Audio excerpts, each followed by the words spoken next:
অবৈধভাবে ভারতে অবস্থান করে ষড়যন্ত্রে লিপ্ত শেখ হাসিনা বাংলাদেশে অশান্তি ও বিভেদ সৃষ্টি করাই তার প্রধান উদ্দেশ্য, এমনটা জানিয়েছেন বিএনপির স্থায়ী কমিটির সদস্য ডক্টর খন্দকার মোশাররফ হোসেন।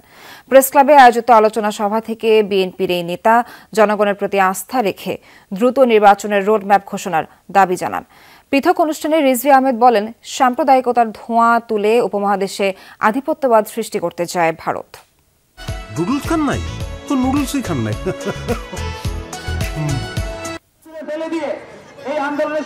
গুলশানে দেশীয় পণ্য ক্রয় বিক্রয় আয়োজনে যোগ দেন বিএনপির সিনিয়র যুগ্ম মহাসচিব রিজভী আহমেদ।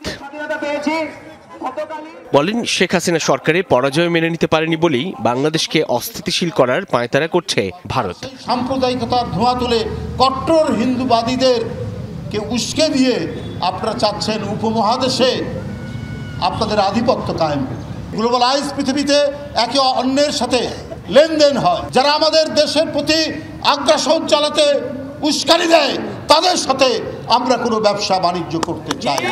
সকালে জাতীয় প্রেস ক্লাবে স্বৈরাচার পতন ও গণতন্ত্র দিবস উপলক্ষে এক আলোচনা সভায় যোগ দেন বিএনপির জাতীয় স্থায়ী কমিটির সদস্য ডক্টর খন্দকার মোশাররফ হোসেন। বলেন, অন্তর্বর্তী সরকারকে ব্যর্থ করতে অবৈধভাবে ভারতে অবস্থান করে সব ধরনের চেষ্টা করছে ষড়যন্ত্রকারীরা। হিন্দু সম্প্রদায় কি শুধু গত 3 মাস যাবৎ বসবাস করে, না বাংলাদেশ স্বাধীনতার পর থেকে এখন পর্যন্ত অত্যন্ত সম্প্রীতির মধ্য দিয়ে এই বাংলাদেশে আমাদের এই হিন্দু সম্প্রদায় বসবাস করে? তারা পতিত একটি স্বৈরাচারী সরকার, তারা চেষ্টা করবে বাংলাদেশে একটা অশান্তি সৃষ্টির জন্য।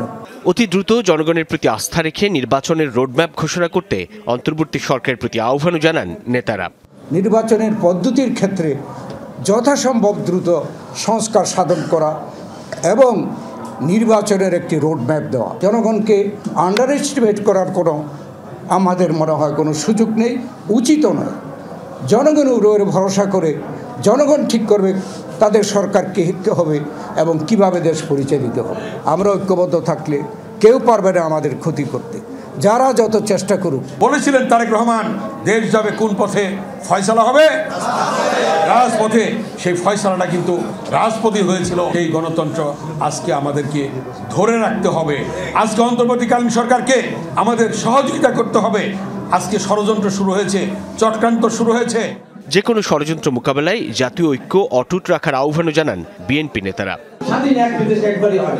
হ্যাঁ, বলতে পারে আমাদের গণতন্ত্র হরণ করে নিয়েছিল, আমরা পুনরায় গণতন্ত্র উদ্ধার করেছি। এটা হলো সঠিক ইতিহাস। সাইফুদ্দিন রবিন, যমুনা নিউজ, ঢাকা।